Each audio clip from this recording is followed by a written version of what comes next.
Halo, nama saya Muhammad Rafli Anugrah. Di video kali ini saya akan menjelaskan bagaimana cara membuat surat kuasa dari pihak tergugat. Namun sebelum membuat surat kuasa, kita harus tahu dulu apa yang dimaksud dengan surat kuasa.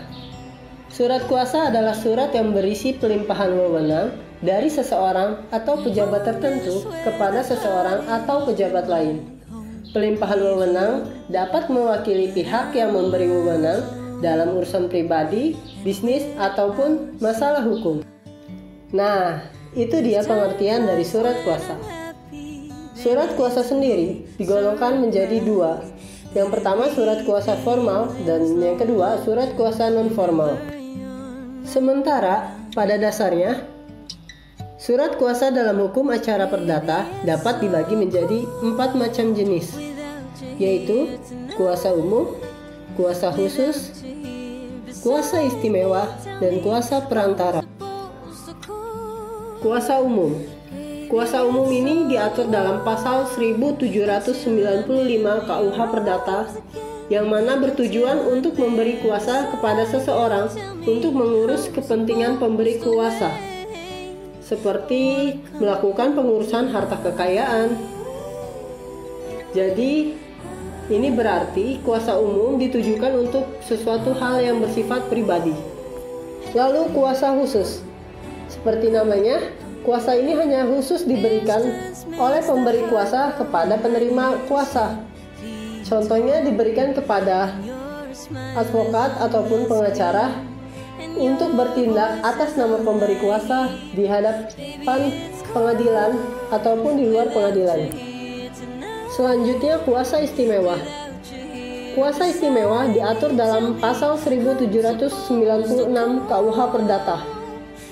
Setidaknya terdapat 2 persyaratan yang harus dipenuhi terkait dengan pembuatan surat kuasa istimewa. Yang pertama, bersifat limitatif. Artinya, pembuatan hukum tersebut hanya dapat dilakukan oleh pemberi kuasa sendiri. Lalu, yang kedua, dibuat berdasarkan akta otentik pada pejabat berwenang, seperti notaris atau PPAT. Dan yang terakhir ada kuasa perantara. Kuasa perantara dapat juga disebut dengan agen.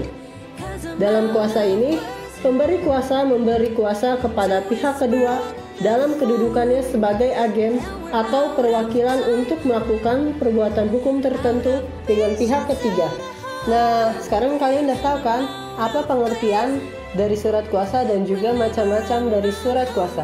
Selanjutnya, saya akan memberikan cara bagaimana membuat surat kuasa dari pihak tergugat yang baik dan benar. Oke, di sini sudah ada contoh surat kuasa khusus yang saya buat. Nah, di sini seperti yang dapat kalian lihat, judul surat kuasa khusus harus ditulis dengan huruf kapital dan bold sebagai penegasan bahwa ini berisikan tentang surat kuasa khusus. Lalu selanjutnya, cantumkan identitas dari para pihak. Dalam hal ini, cantumkan identitas dari pihak tergugat. Di dalam identitas ini terdapat nama, usia, pekerjaan, dan juga alamat. Kalian tidak boleh menulisnya dengan salah atau terdapat kesalahan sedikit pun. Karena nantinya, surat kuasa tidak akan dapat diterima ataupun terjadi error in persona. Lalu, dari setiap pihak, jangan lupa untuk ditulis sebagai keterangannya, apakah dia sebagai pemberi kuasa atau sebagai penerima kuasa.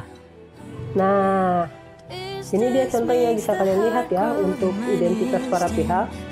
Lalu di bawahnya terdapat keterangan khusus. Ini menunjukkan bahwa surat kuasa ini berjenis surat kuasa khusus, yang artinya sang penerima kuasa menyerahkan urusannya untuk diserahkan kepada penerima kuasa.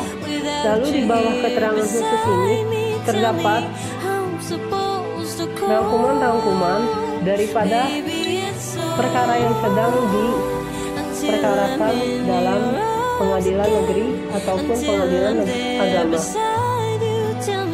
Di sini terdapat keterangan-keterangan mengenai pihak tergugat yang sedang berperkara di dalam pengadilan negeri.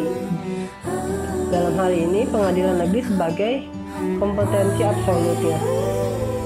Lalu di sini dijelaskan mengenai penyerahan atau pelimpahan wewenang dari pemberi kuasa kepada penerima kuasa. Lalu setelah itu terdapat tanggal dan tempat kapan dan di mana surat itu dibuat. Lalu berikutnya ada nama pemberi kuasa dan juga penerima kuasa sebagai tanda terang bahwa surat kuasa ini telah disepakati oleh kedua belah pihak. Jangan lupa untuk memberi materai dan juga tanda tangan sebagai alat bukti yang kuat dalam persidangan nanti. Nah, itu dia tutorial membuat surat kuasa khusus yang baik dan benar. Bagaimana? Mudah bukan? Sekarang kalian udah bisa kan membuatnya? Oke, mungkin segitu yang bisa dapat saya sampaikan. Kurang dan lebihnya mohon maaf. Billahi taufiq wal hidayah. Wassalamualaikum warahmatullahi wabarakatuh. Sampai jumpa di lain waktu.